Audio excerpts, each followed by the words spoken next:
I just got my Eurobureau in the post today from Thomann. I had pre-ordered it when it was announced. I'm really excited about this. So I'm going to do a quick unboxing video, share some first impressions I have, and also compare it to the Zoya, and then we are going to make some patches from scratch. So let's see how we get on. Okay, well, let's see what is in the box and get unboxing.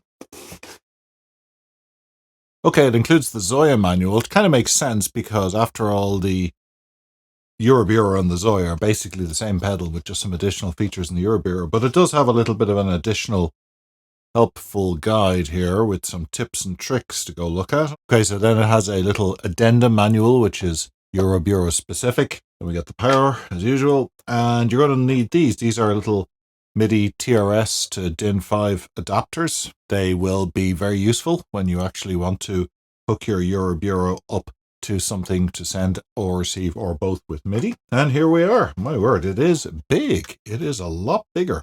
How substantial this is. Like, it's a very big module, as modules go, you know? Okay, well, here it is relative to the old-fashioned Zoya pedal. I say old-fashioned, it's not that old. The Eurobureau is 34 HP. You've got the same base set of features as the Zoya. So we got the grid where we place the modules, screen, the encoder knob, obviously the menu and page access buttons here. But what we've lost are the stomp switches. This has, in place of those, it has 4 CV input jacks, 4 CV output jacks, same idea. Stereo in, stereo out, and my favorite, believe it or not, a headphone output, which means you can pop this as the output stage in your case, plug your headphones in, and you don't need an additional output stage. Then here's your MIDI in and out. Now, I'm going to wax a little bit philosophical for a second, because some people might look at this and go, well, isn't this very meta? After all, the Zoya was a modular pedal. And now we've taken that and we've put it into a Eurorack module. So now we have a modular in a module. Like, what's going on with that? After all, this can do a lot of features that you would find in existing Eurorack modules. It has CV modulation, it has LFOs, it has oscillators, it has a sequencer, it has MIDI processing. If all you wanted was just a simple sequencer, you know, just grab yourself a Pam's New Workout or maybe a Memetic Digitalis here, and off you go with a sequencer. If you just want to sequence pitch CVs, this is complete overkill. If all you need are a few simple effects, well, just get an FX8 or maybe just a disting for simple like reverb or delay. Even if you wanted something more complex, you could get an Ornament in Crime, my favorite, given all the videos I've done on it. And you'd have quite powerful features either in the stock firmware for sequencing or envelope generation or quantizing. And of course, if you're into complex oscillators, you know, you can go all the way up to having a wavetable oscillator like the Swan here from 4MS. But the point of the Eurobureau, in my mind, and why I'm drawn to it, is it combines all of these things in one format.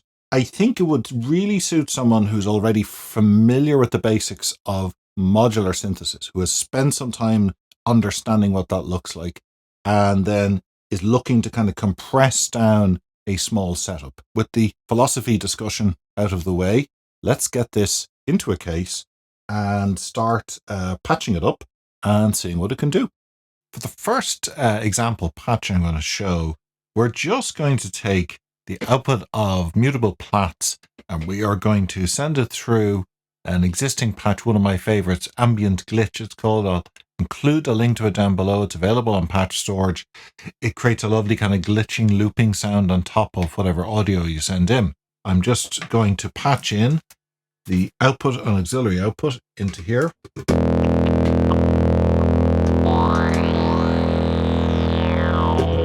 Straight away you hear the audio being glitched by the patch. Okay, so now let's start modulating some of the parameters on the Plats itself. The first one I'm going to modulate here is the morph parameter, and I want to use an LFO for it. So what I'll do is I'll place an LFO here. We'll go to Control Modules, select the first option, LFO, and I'm going to select a triangle, actually a sine wave here. Click Done, and we see the output here oscillating very quickly. So I press here, and I'm going to dial this frequency back down a bit. I think that's a bit too fast. We don't want it to be so fast. And we're going to use that to send control voltage here. So I'm going to turn on the output by tapping on the CV out pad, and now we see it's set to 0 to 10 volts. I'm going to change that to be -5 to +5 so that we have a bipolar LFO. That means now I can just tap here, and you see our LFO output here from this CV out number 1 is bipolar, oscillating around 0 volts, so down to about -5 up to +5 as this LFO goes from 0 to 1. So the Eurobureau has taken the 0 to 1 output, which is kind of the default way things are represented on a Zoya or on a Eurobureau, and mapped that onto actual voltages going from -5 to +5. First of all, this is going way too fast, so let's slow this way down. And take a listen to what this sounds like. We'll turn up the attenuator.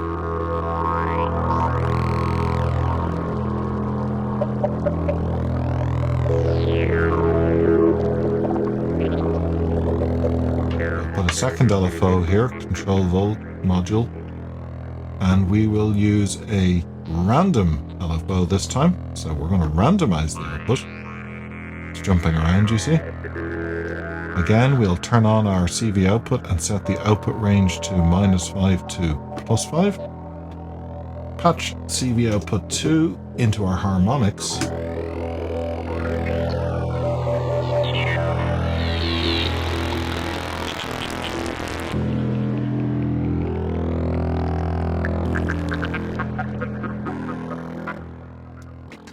Now, as you can hear, the jumps in the sound are too harsh, they're too jarring, they're happening too fast, and they're too sudden. And that's because, first of all, I've set the mapping degree between the output of the LFO and the CV output here to be 100%. So the full range of the LFO's output is being mapped onto the full 10 volt range from -5 to +5, which is creating far too much in a range of jump. So let's just dial that down to about 50%. But the other thing is that LFO is outputting as a step function. After all, it is a random output. It's jumping between outputs. What if we wanted to just kind of gently move between values? For that, we would use a slew limiter.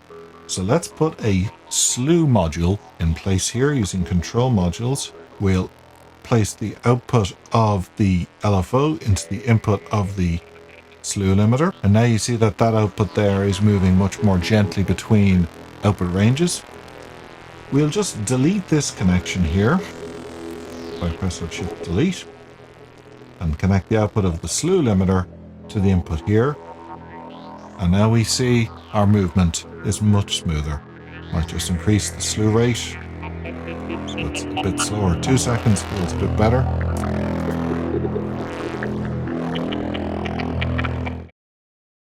So say we actually wanted to sequence this using a sequencer. Well, the Eurobureau has a sequencer built in. So let's start by putting a control module in place, and we'll do a square wave LFO, which is our clock. I'm then going to go to control modules and place sequencer. A sequencer outputs a series of control voltages. Now, the obvious way of using them is to sequence pitch information. For this sequencer, we will do 4 steps, and we will just have it loop. To actually clock the sequencer, we have 4 notes here. We need to connect the output of the LFO to the gate in on the sequencer. And then we can actually go in and adjust the notes we want to play at each step of the sequence. And we'll place an ADSR module to generate an envelope to send to the level of the plats.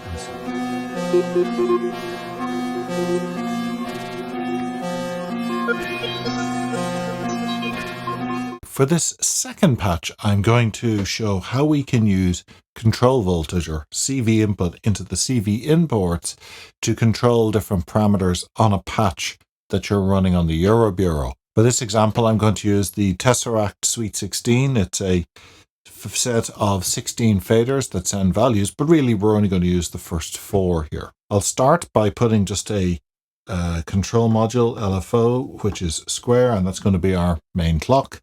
I'm then going to put another LFO. This time it's going to be a triangle wave, and that's going to be generating our values, which we're going to sample.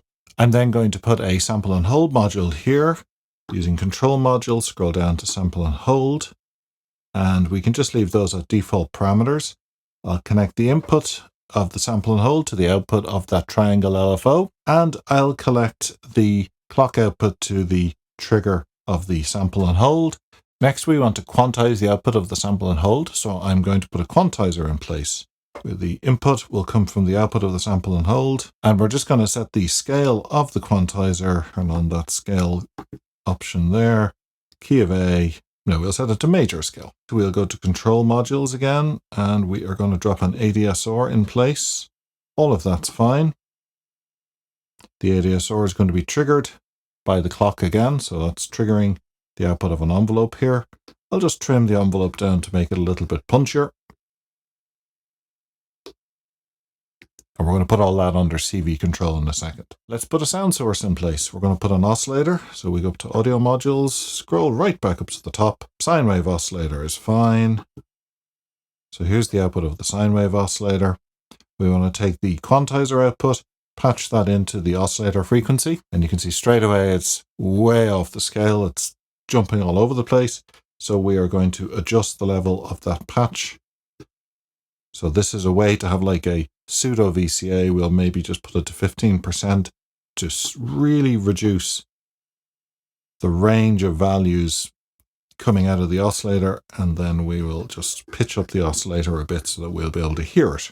Now, an oscillator is not much good unless we can hear it, so let's pop a VCA in place. So we go to control modules. So the output of the oscillator goes to the input of the VCA, the output of the envelope goes into here, and now we have an audio output coming out of the VCA. We can patch in just a simple ping pong delay under effect modules. We'll just go to ping pong delay, 1 in, 2 out, so that we get a nice stereo effect. There's the audio going in there.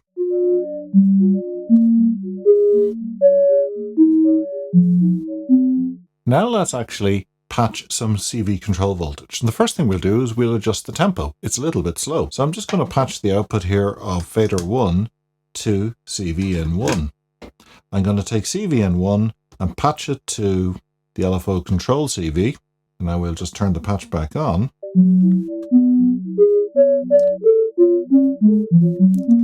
And you see we can speed it up. Oh, I could really slow this right down if I wanted.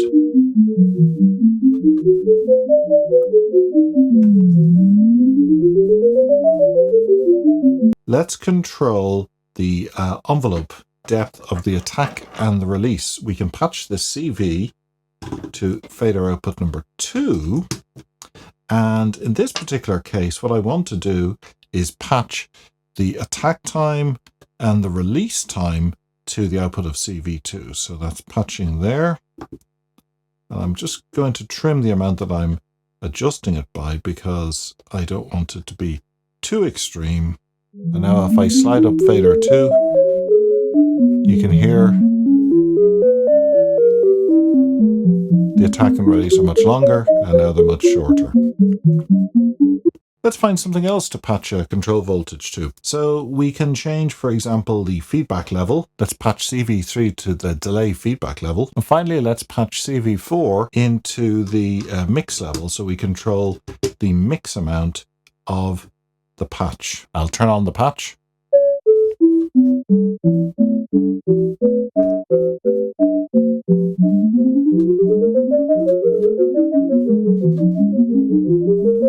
Well, we're not going to win any awards for musicality, but the idea with this patch is to show how easy it is to just take CV control, in this case from a manual fader bank, send it into the CV ins, and use that to control all sorts of different parameters. Or if you download a patch from Patch Storage, which you really like, you can put CV control over the key parameters of this patch, like the mix, the reverb level, the tempo, or whatever else you want to play with. Now for this last patch, I'm going to combine some of the concepts we've learned in the previous 2 examples and bring a MIDI controller into play.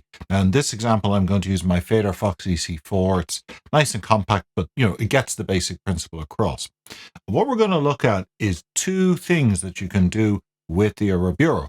The first is we are going to have MIDI control over a fairly complex patch.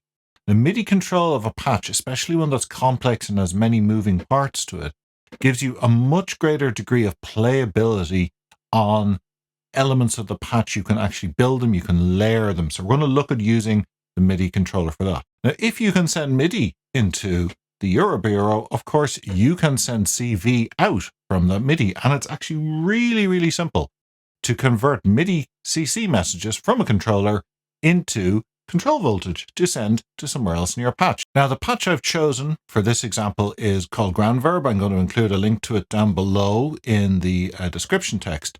It's on Patch Storage. It's a granular reverb. It's got a lot of complexity. I love the way it kind of adds layers of shimmer and sounds all over the patch. So what we're going to do, I'm going to patch the audio output here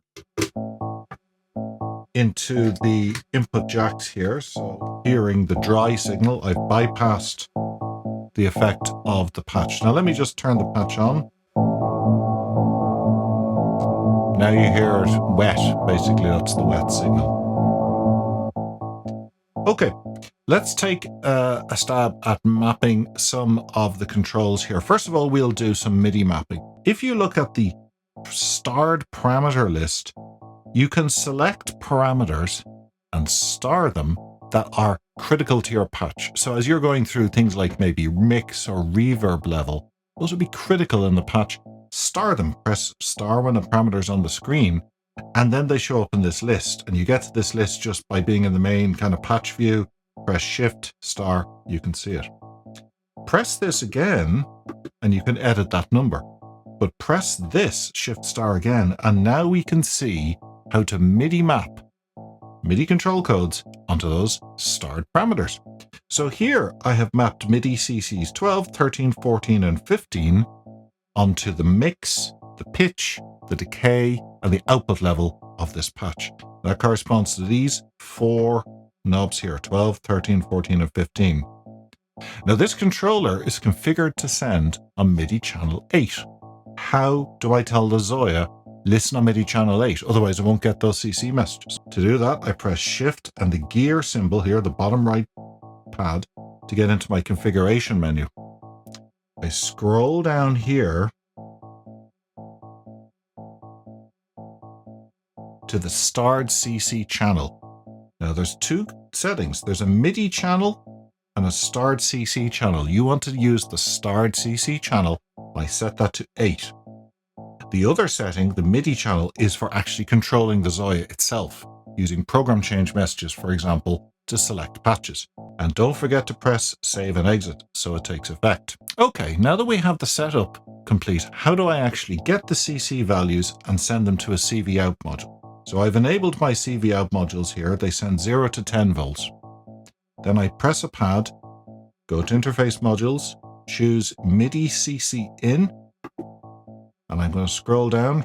Remember, this is on MIDI channel 8.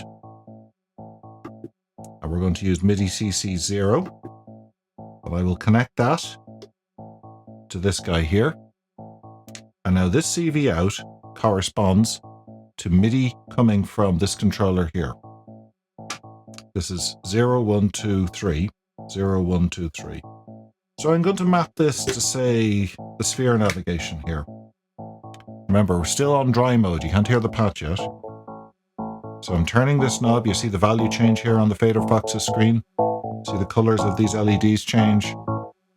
MIDI is going in here, into the Eurobureau. Into here, you can watch this value change. Look, there it is. It's changing as I turn the knob here on the controller. And then over here, it's been automatically converted into control voltage. All right, let's do the same thing again. I'm going to add another MIDI CC in module.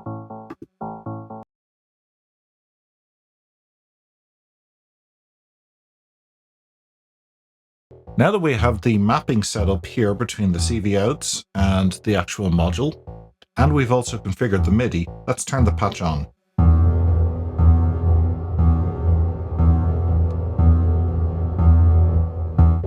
So the first here is the mix control, so it's completely dry, completely wet, completely dry.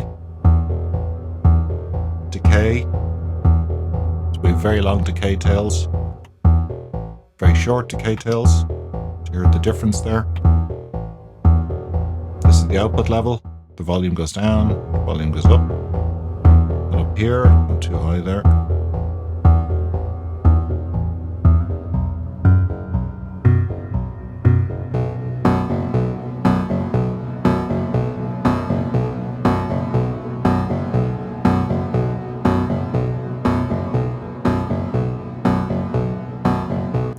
So I gave you 3 very quick patches there to just show how to use the Eurobureau with other modules that you might have. Now in future videos I'm going to go into this in a lot more depth. I'm going to build more complex patches, we're going to explore filtering, we're going to explore sequencing and other things like that in more depth.